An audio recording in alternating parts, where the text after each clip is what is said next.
Good evening and welcome. We're talking history on Newstalk 106 to 108 with me, Patrick Geoghegan.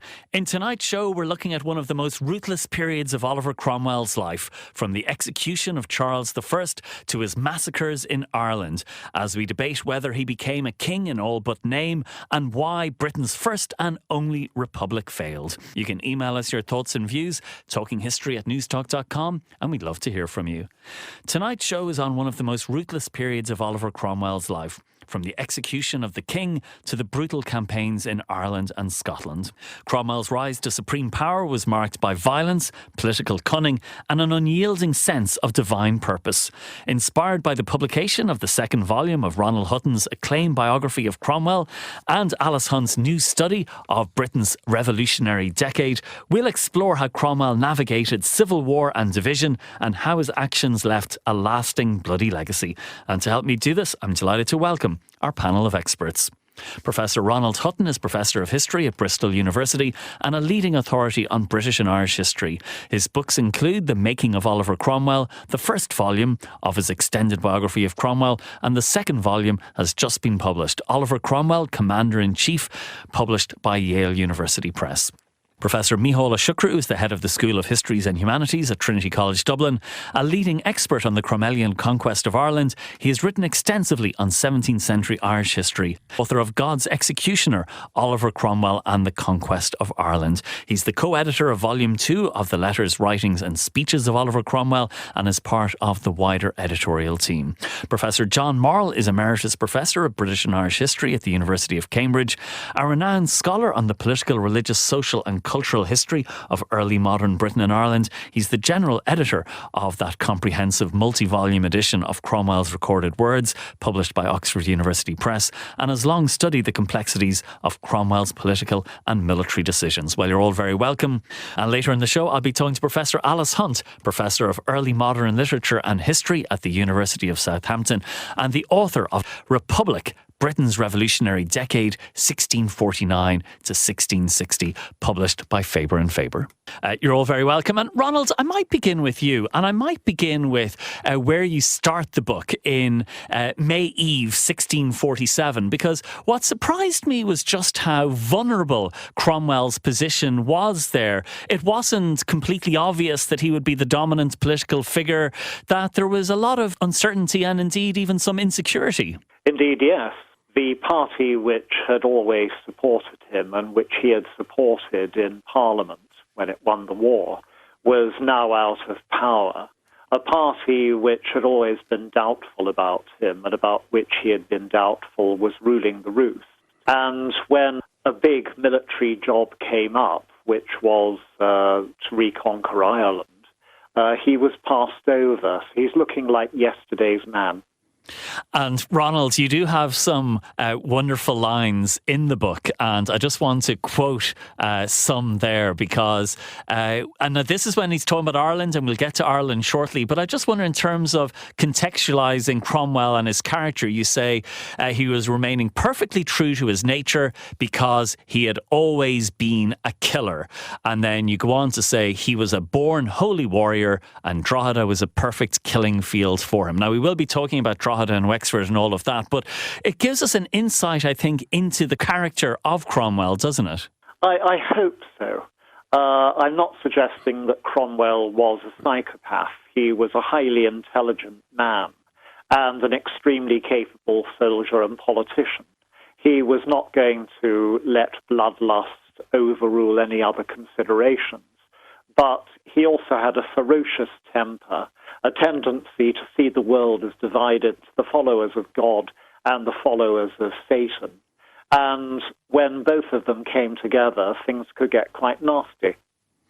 And it's interesting, he came across as more of a politician in the book than I previously thought of Cromwell. He's having to deal with Parliament, he's having to deal with the army, he's having to deal with the king as well. And it kind of maybe surprised me that when he had all of these challenges, just the way he kind of almost reluctantly hit upon that solution then of executing Charles I, that it certainly wasn't inevitable in 1647 or 1648. It's not inevitable in 1647, when in fact Cromwell is working quite hard to get a deal with the king himself to obtain his aims and those of his party. It's getting a lot more inevitable in 1648, once the Scots invade and the provinces rise on behalf of the imprisoned king. And pretty well from April onwards, the army decides that if they survive, they're going to call the king to account. And John, I'll bring you in on that, because that is then the crucial turning point, January 1649, and the execution of Charles I. And how shocking an event was that in terms of the history of these islands? Well, it was completely shocking. I mean, one starts, I think, by the fact that several observers of the scene said that as Charles I's head came off, this crowd who had come to see it, there was a moan the like of which I never wish to hear again. I mean, it was an unthinkable act. I mean, one of the fascinating things I think is that if you chop off the king's head, the unthinkables happened, and then unthinkable things can be thought. I mean, all kinds of other radical ideas are made possible because this unthinkable thing had happened. But you're absolutely right that although there are people towards the end of 1647 who are beginning to call for justice on the king, which implies his death, Cromwell is very slow to pick up on that. Cromwell is convinced by the end of 1647 that the king must go, but that is by deposition rather than by execution. It takes a long time for him to believe that God wants the king to be executed and for him to think that it's necessary for the king to be executed. And so that is very much a last-minute decision, particularly for Cromwell. Others had it in their mind for a longer period. And Ronald, there are these kind of maybe contradictions in the character that emerges, because at times he is ruthless, at times he is devious, but then at other times he's justifying everything in his own head and in what he says by the will of God. So there definitely seems to be a trade-off there in how he's even justifying things in his own head. Well, Cromwell can ultimately justify virtually anything that seems right to him as the will of God. And this is because there is a completely seamless union between Cromwell's sense of waiting to see what God wants and then helping it to happen, and Cromwell's sense of the way things are going in practical politics and what is almost inevitably going to happen, especially within his own party and among the people supporting his ideals. So it's really a completely united blend for him. There's never a tension between his religion and his political instinct. Micheál, we're revisiting the subject of Oliver Cromwell tonight because it's in part because of the publication of Ronald's new book. It's in part because whenever we do a show on Cromwell, it is our most downloaded show, which shows the level of interest in him. I suppose the way his name still triggers a very strong response. Absolutely. And I think that the ongoing interest in Cromwell on both sides of the Irish Sea is really quite extraordinary. But as you say, here in Ireland in particular, he remains the bugbear, if you like, of Irish history. He remains the name that probably more than any other triggers a lot of emotions in people, and a lot of the ills of English rule here in Ireland are laid at his doorstep, whether fairly or not, but that's just how it has unfolded over the last couple of centuries. And how much of that is deserved? Because it goes into this crucial part of the visit to Ireland. It's chapter 6 in Ronald's book, and you have the events in Drogheda and you have the events in Wexford and so on. And how much of it is the heat of the moment where Cromwell decides that he kind of almost loses control of what's happening? How much of it is deliberate and it's a punishment? How much of it is God's will? Because you do see Cromwell kind of justifying things in different ways or trying to explain things away in different ways. No, absolutely. And I agree with Ronald, by the way, when he says Cromwell's not a psychopath, and absolutely not. He's a very considered man in lots of ways. I disagree very strongly with Ronald, I have to say, when he says that he's not going to allow bloodlust, lose the run of himself. He clearly does in Ireland. And I think what happens in Ireland is so contrary to what is expected and accepted in England. And Cromwell isn't unusual, Patrick, in this. I mean, we've had a century of conquest, violent, bloody conquest in Ireland, where the normal rules simply do not apply. And it turns genocidal in the 1650s, and Cromwell's name is associated with that, and quite correctly, in my opinion. Ronald, what's fascinating in your book is that the sense to which Cromwell was aware of how this could damage his reputation. After Drogheda, after Wexford, he's putting his own spin on things, he's sending back his own justifications, and he is very much aware that this could damage him. He certainly is. And actually, the only thing I disagree about with Meehall is his assertion that he disagrees fundamentally with me. He doesn't, because what I am saying about Cromwell is Cromwell does keep bloodlust and a foul temper in check some of the time, but when he feels able to let it rip, terrible things happen. I'd only play down Meehall's contrast with England. Certainly the violence, the horror in Ireland in the 1640s and 1650s is out of all proportion to what happens in England. But Cromwell's behaviour in England, although much more muted than in Ireland, is still pretty bloodthirsty. When he wins his first action, which is a local skirmish in Lincolnshire in 1643, when he writes the report, he exults about the way his men pursued the fleeing royalists for 6 miles, doing execution on them. That is, killing as many as they can. In his next skirmish, a well-known royalist commander, a nobleman, is knocked off his horse when the royalists are running again. And he's a perfect character for ransom or exchange as a prisoner. Instead, Cromwell exults about the way in which his second-in-command runs the man under the short ribs with his sword and kills him when he's lying helpless on the ground. And it kind of goes on like that. That's why I say Cromwell manipulates and restrains bloodshed when he thinks it will do him credit to do so. But when he's able to do so, he is a killer. And he is a killer at Drogheda. And maybe just to explain to our listeners what exactly happened at Drogheda. You had the storming of Drogheda and then various debates about how much of the garrison were killed afterwards, how many were deliberately murdered, whether any unarmed civilians were deliberately murdered. And that became a lot of the controversial debate afterwards. Okay. In my painfully conciliatory fashion, I'm going to try and establish the thing on which every sensible historian agrees. We all agree that when Cromwell broke into the town, the vast majority of the enormous royalist garrison were slaughtered. Very few of them got away. Now, there had been other massacres in Ireland, but the sheer size of the garrison at Drogheda meant that the body count was astronomical, out of all proportion to anything else in Britain or Ireland in the mid-17th century. And similarly, there's also an agreement among historians that the majority of the civilian population of Drogheda seems to have survived. Now this is important because there was a very powerful belief in Ireland until recently that Cromwell had ordered the killing of every man, woman and child in the place. So there's been a lot of reaction against this myth and a lot of agreement now on the extent of the slaughter.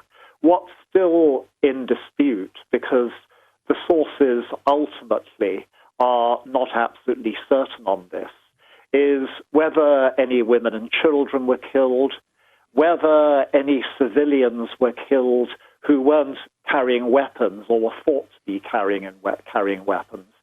I go with the majority in thinking that women and children were killed and that males who weren't carrying weapons or thought to be were killed as well, and probably in some number, but that's very hard to prove.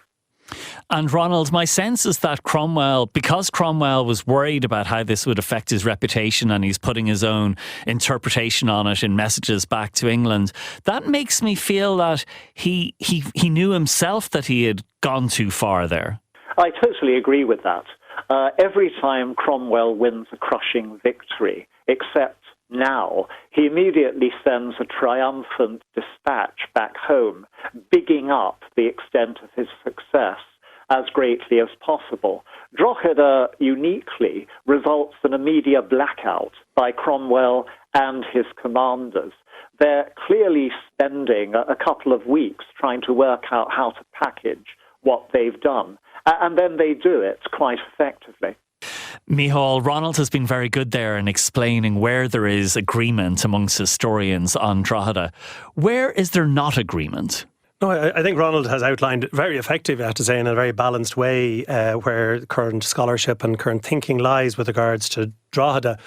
But if I may, I suppose, as Ronald himself pointed out, there is perhaps a difference between us on a matter of degree, because I think the degree is so enormous and the scale of the killing in Ireland is so huge that really we are looking at something fundamentally different. And I think rather than comparisons with England, where there were some killings, but nothing on the scale, as Ronald has pointed out, on what happened in Ireland. I think we have to start looking at this more on a colonial scale and in context of the Atlantic world and what's going on with European expansion throughout the Atlantic world this time and when they encounter indigenous peoples. And we see a same pattern occurring in the Americas, in the Caribbean, in South America and in Ireland. That, as I said before, that the rules simply do not apply. So the norms that we'd expect in Europe simply are not relevant to the conflict in Ireland, as they're not relevant to the conflict in new emerging colonies elsewhere in the Atlantic world. And that's what allows the killings on these absolutely astronomical scale to take place. So I think rather than getting into the minutiae of trying to work out exactly numbers, be it in Drogheda or elsewhere, I think what we see is warfare of a fundamentally different nature and on a scale that would be simply unthinkable and unacceptable in England or indeed elsewhere in Europe. And is the hatred because they are Catholic? Is it because they are Irish? Or is it just that they're seen as beneath them and that they're going to be exterminated the way you might see similarly with other colonial misadventures in the years ahead? I think it's a combination of factors. I think that the trope of the savage Irish is one that goes back, as we know, to the 12th century and lasts for right the way through until the 17th century. So this isn't something new. And Cromwell, as I've said, is not the only proponent of this. This is a long history in Ireland. And I think from the middle 16th century onwards, we're getting, if you like, a unique combination of ethno-religious factors here. So the Irish are not only savage and outside of civilised norms, but also as Catholics, therefore there's a sectarian hatred as well. And it's that combination, I think, that proves particularly deadly in an Irish context. John, how much is it Cromwell's responsibility? How much was it forces beyond his control? How much was it a sense of wanting revenge for what was perceived to have happened in 1641 with an attempted massacre of the Protestants in Ireland? How much of it was to do with just kind of these kind of military atrocities that you often see in similar situations? How much of it is this this colonial mindset that Micheál has been describing? I go much further than I used to do, along with the way Micheál's talking. There is that dimension. I mean, I think there is a coarsening effect of anyone who's involved in war year after year. You can see the coarsening effect on Cromwell over previous years. And of course, there's been, in terms of proportionally, a similar sort of level of massacre by Cromwell in Hampshire in 1645 at Basing House. But I mean, you're quite right that what happens at Drogheda is off the scale, but it is the one time it's done. I'm not sure that Cromwell's worried about reputational damage, and it didn't cause him any reputational damage. The fact is that the House of Commons, celebrated his victory. There was no public outcry at all. I think what's going on here is that Cromwell is trying in his letters home to say something very important, which is, I need the level of resources that you're giving me. I'm going to need those in order to finish this task. He's terrified that there will be war weariness, that politicians will get tired of all the taxation they're pouring into Ireland. And he's trying to make clear this is a very bloody war and he needs the resources. The other thing I think the two things that are important to say. One is that he makes it pretty clear that much of his anger is directed against royalists, not against Catholics. It isn't specifically a Catholic massacre or a massacre of those who are responsible for 1641. The heads he displays at Dublin are mainly of English heads, of people starting the war all over again, having lost it in England. That his enemies in Ireland are predominantly the royalists, who are going to try and put the king back on the throne. Having said all that, he undoubtedly has been saturated in all propaganda about the massacres of 1641. And we must never forget that a major purpose of his coming to Ireland is to make good the claims of those who'd already invested very heavily in the war to protect the Protestant community back in the early 40s, and who are now demanding the 25% of the land of Ireland that they'd been promised in return for their investment. Now, these people were now really clamouring for their money back, and what's more, they were still the people who were lending money to the state. So Cromwell has an absolute obligation to make this war a successful war, so that the people who are the people who control the credit lines in London can get their money for the investments they'd made back in the 40s. Very complicated situation. But I don't think Cromwell is at all worried about reputational risk, although I do think he committed something which by any stretch of the imagination and under contemporary understanding was a war crime, because he overruled a junior officer who had granted mercy to the defenders of the Mill Mount, and he'd overruled them and said, I said that no one in arms was to be spared. And to overrule a junior officer is something which caused a major disagreement between himself and Henry Ireton, who subsequently published a pamphlet in which he criticised senior officers who overruled junior officers and besmirched the honour of the army, when the same thing happened at Limerick. And he published it in London, knowing that was a direct attack on his father-in-law, Oliver Cromwell. So there is a great deal of squeamishness about what happened at Drogheda, but a lot of it has to do with internal tensions in the army about the right conduct. And then, Micheál, we have the sack of Wexford in October of that year, 1649. And again, that's a huge part of the charge sheet against Cromwell. No, absolutely. And John points out in many of his works earlier on, Drogheda isn't a one-off. And he makes a very interesting comparison with what happens at Hiroshima and Nagasaki, in a sense of the use of terror in an extreme way in order to subdue the enemy, demoralise them. And what we have within a few weeks of Drogheda is a second massacre, of course, at Wexford, where more or less the same things happens, if slightly different scenario in terms of how it unfolds, but the end result is the same.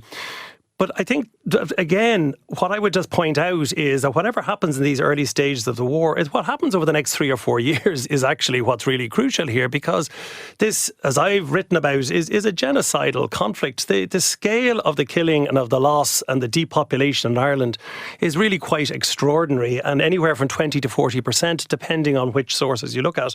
And really, that is something that Cromwell, even though he's not in Ireland at the time, is the commander-in-chief, and by the mid-1650s is the head of state, and therefore, in my view, is directly culpable for this, even if he's not in the country himself at the time.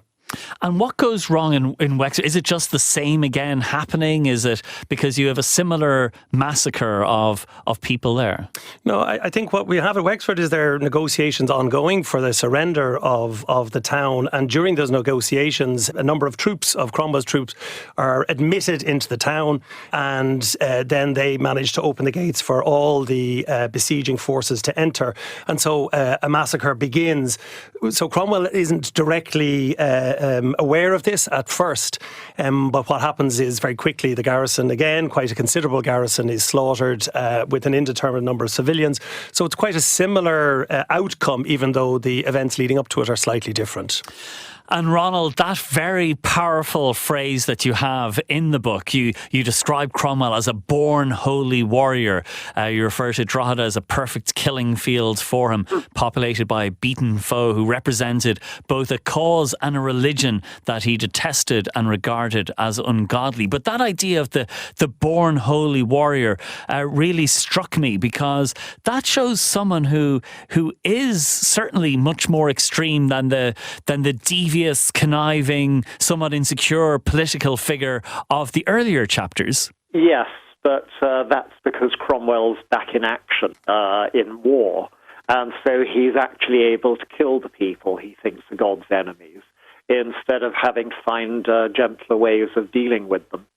And with regard to Wexford, where that comes through, for once, I'm actually going to be harsher on Cromwell than Mihal just was, because he violated a convention of war at Wexford that made that massacre possible.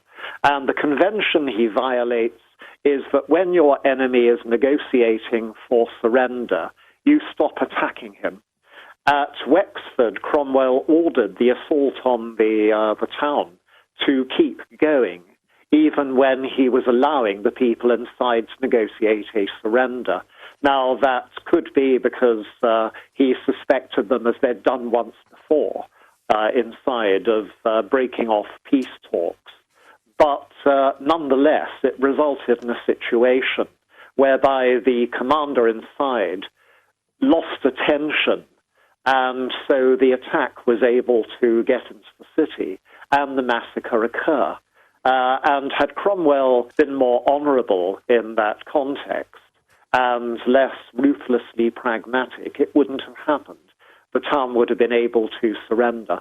Well, we're talking history, and tonight we are talking about the life and indeed legacy of Oliver Cromwell. We're going to take a quick break now, but when we come back, I'll be talking to Professor Alice Hunt about Britain's first and indeed only republic, Cromwell's crucial role in it, and whether he was a king in all but name. So stay with us here on Newstalk. Welcome back. We're talking history as we continue our debate on Oliver Cromwell, and I'm delighted to be joined by Professor Alice Hunt, Professor of Early Modern Literature and History at the University of Southampton, and the author of a brilliant new book, Republic, Britain's Revolutionary Decade, 1649 to 1660, just published in hardback by Faber and Faber. Alice, you're very welcome to the show. Thank you. Thank you for inviting me. It's a fascinating period, England's first and only republic, as you say in your epilogue. And the character of Oliver Cromwell really is central to that, isn't he? He is central, and he becomes increasingly central. He's not the most important person at the beginning of the Republic. He's second in command of the New Model Army, working under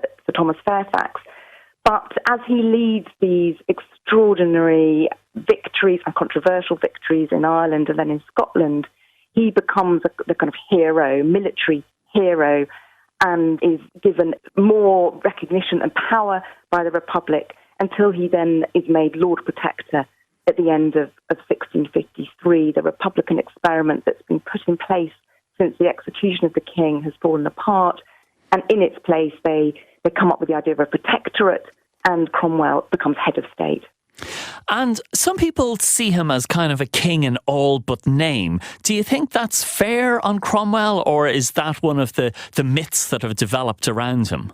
I think this is one of the misconceptions of Cromwell, that really he was just like a king, that the protectorate was just like a monarchy, and that the Republic as a whole, the whole decade, was kind of sliding back towards monarchy, and that this is justification for the restoration of the monarchy, because really it was just like a monarchy anyway, and that's what England really wanted, what it really was.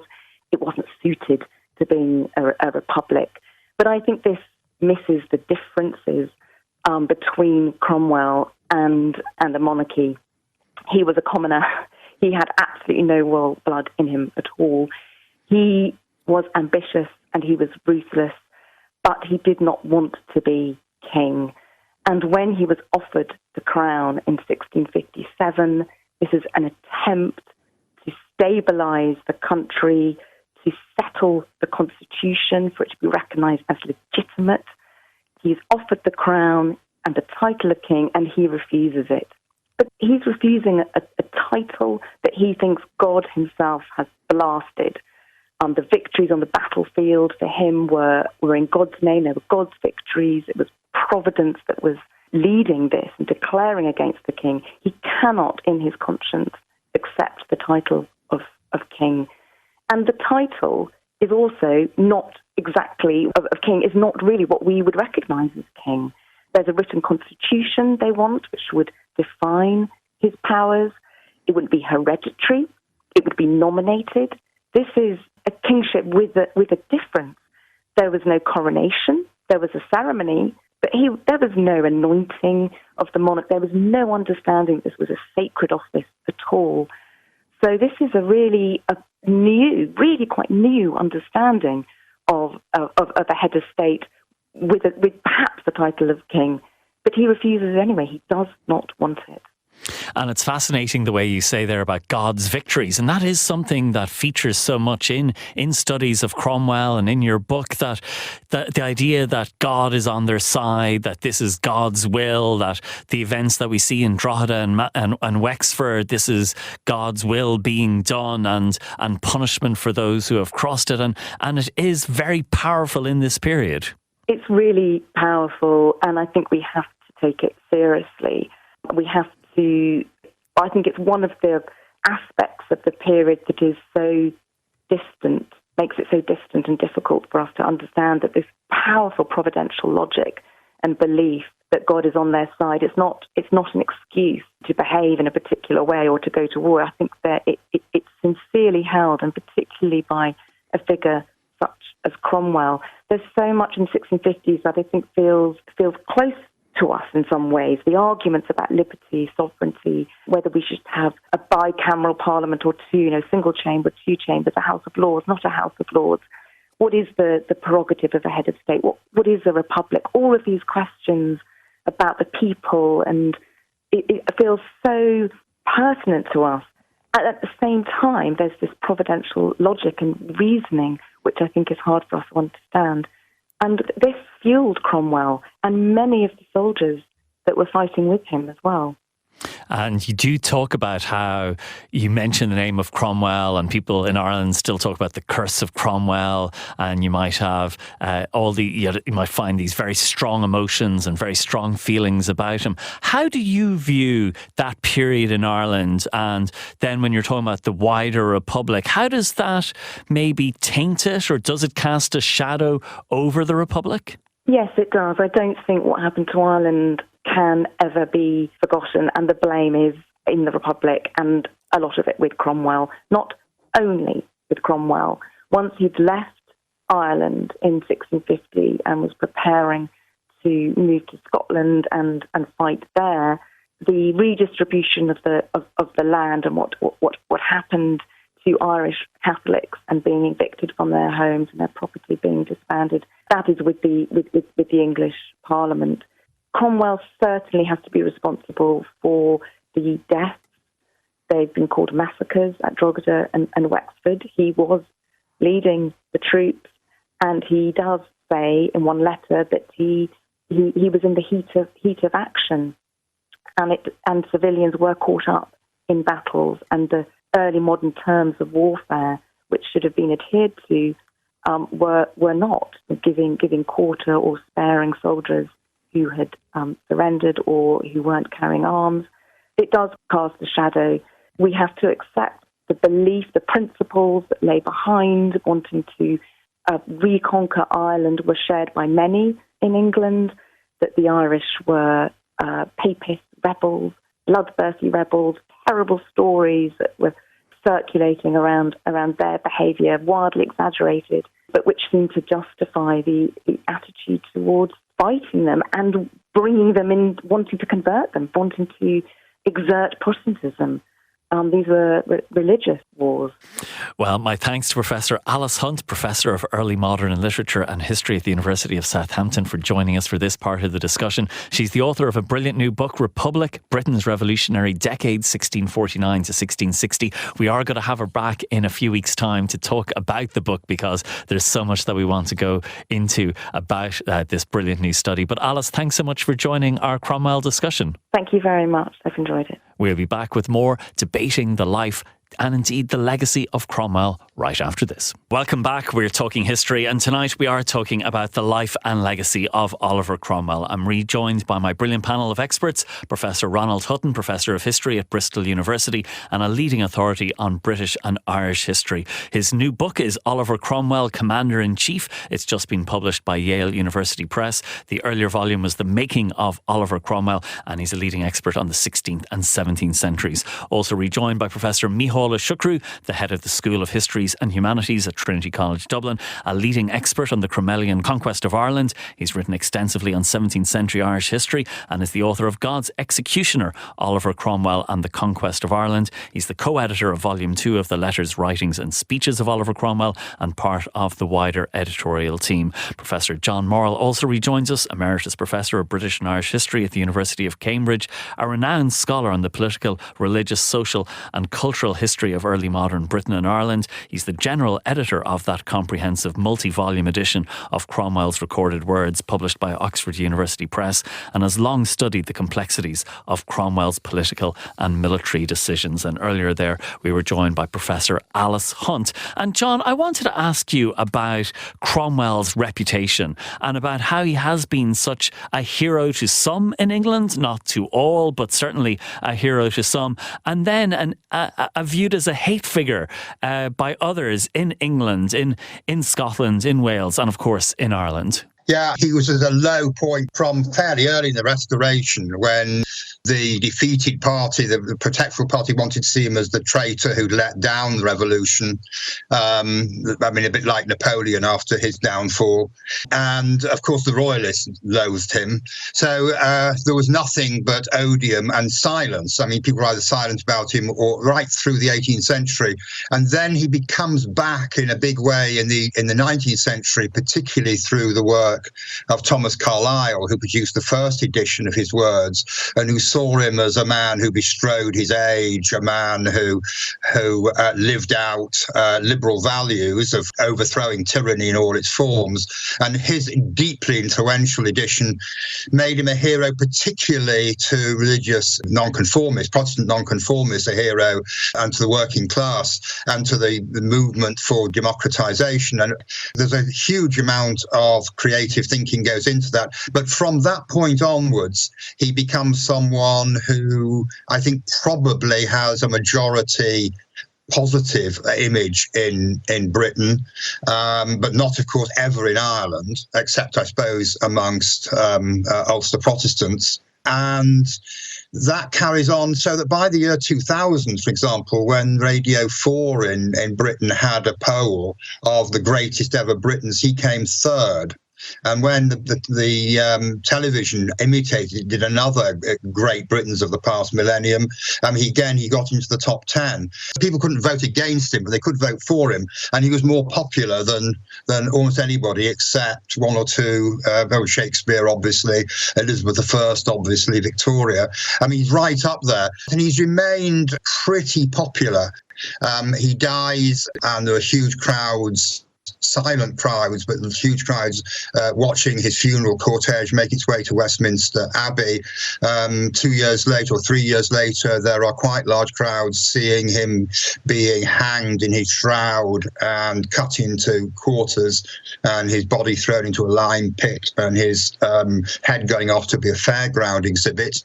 So from the very beginning, he's been one of the most controversial figures in British history. Whether he's been seen predominantly in mainland Britain as a good thing or a bad thing has varied over time.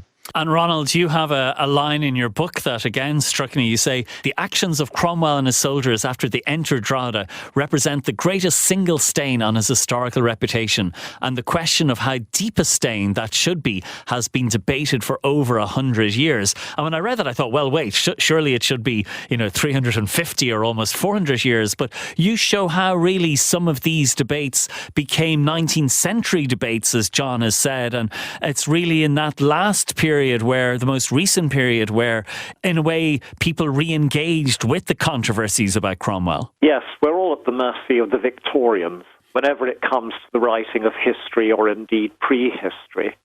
It's because the mid-19th century British, and above all the English, took up Cromwell as one of their greatest national heroes.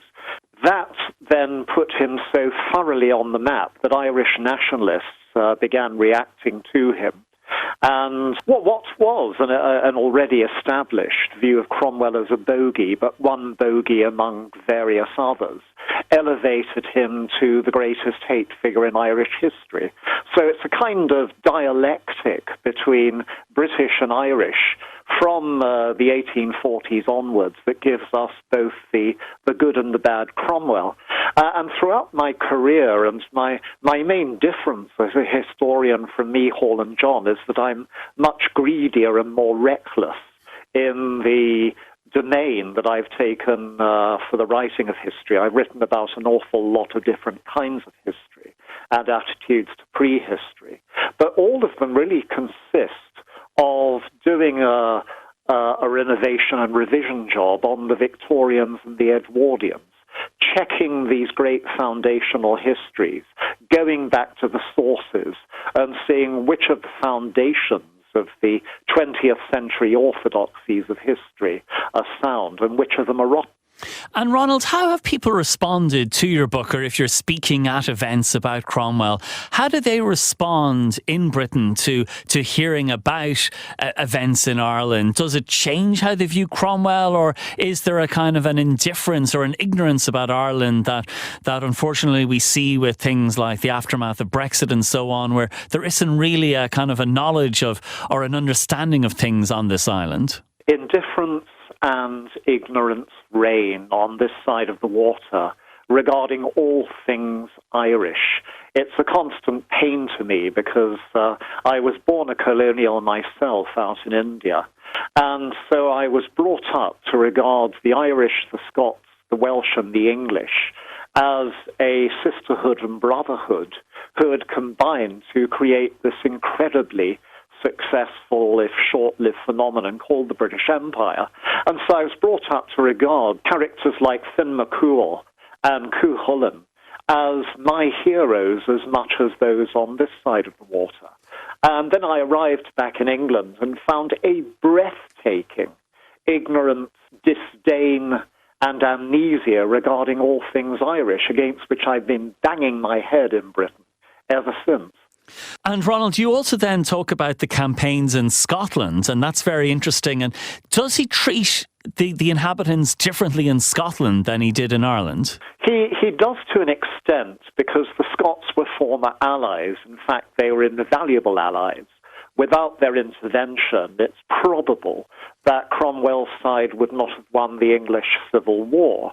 But Cromwell also sees them as apostates who've gone over to the dark side. And in terms of his actual warfare, he is gentler, but that's largely because he is not storming large garrisons as he's doing in Ireland.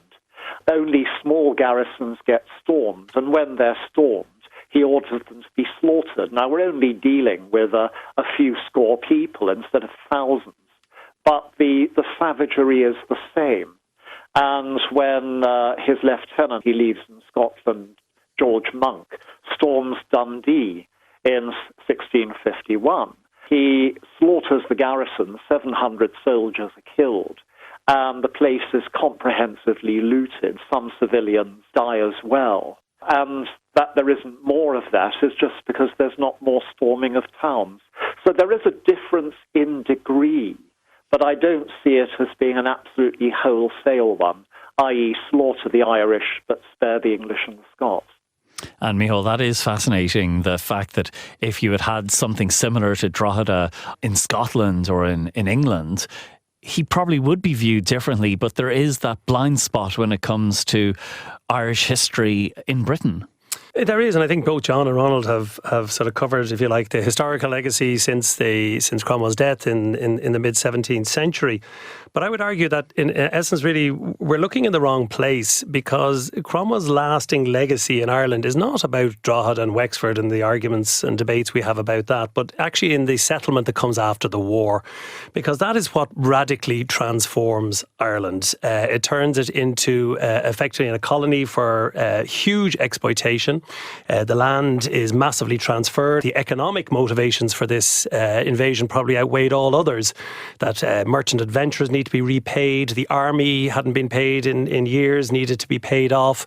And so this led to a scale of land transfer that was unknown anywhere else, certainly in Western Europe at this time. And it creates a Protestant ascendancy that really dominates Irish political, social, economic life from then until the great land reforms of the late 19th century. And that's why Cromwell survives as this figure of hatred and of fear, etc., because of this long-lasting legacy.